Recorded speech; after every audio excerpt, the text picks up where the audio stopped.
So today we're going to talk about grown men and grown women intimidating children. Sounds inviting, doesn't it? Children, like, follow me down. Little kids like this big. But they're arriving by the hundreds to Texas. Children from Central American countries like El Salvador and Guatemala and Honduras. 57,000 of them so far this year. They're fleeing their home countries for all kinds of different reasons. They're coming here to America to search for a better life. And upon arriving here, they're finding that that dream is a bit more elusive than they were told in their home countries because they're winding up in custody of the United States Border Patrol. And they're crammed into rooms with fences, and they're sleeping on gym mats placed on the floors. And from there, they get on a bus and they're sent to different locations where they're welcomed by, okay, not exactly welcomed, but several hundred people across the United States are showing up from Oracle, Arizona to Murrieta, California, all the way up to Michigan to protest their arrival.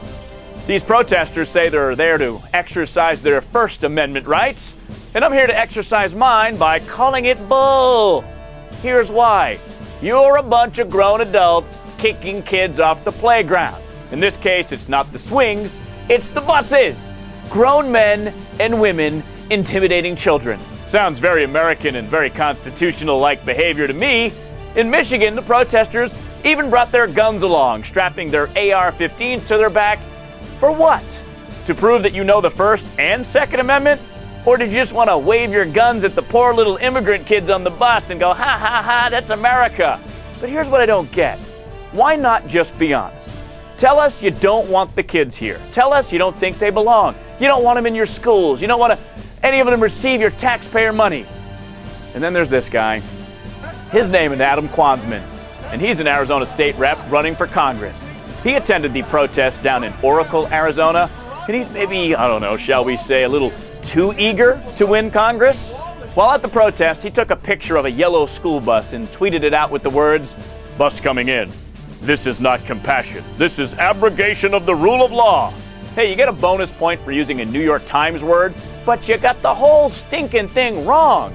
And his response, when he was told it wasn't a bus full of Central American kids, was this. They were sad too. So who is exploiting who here? The protesters claim the federal government is exploiting the kids to gain more support for immigration reform. But really it's Quansman who's exploiting the kids to win a primary race. So look, here's my point. Protest away, stand up for your rights. But the true American spirit involves solving these problems, not just yelling at buses full of kids.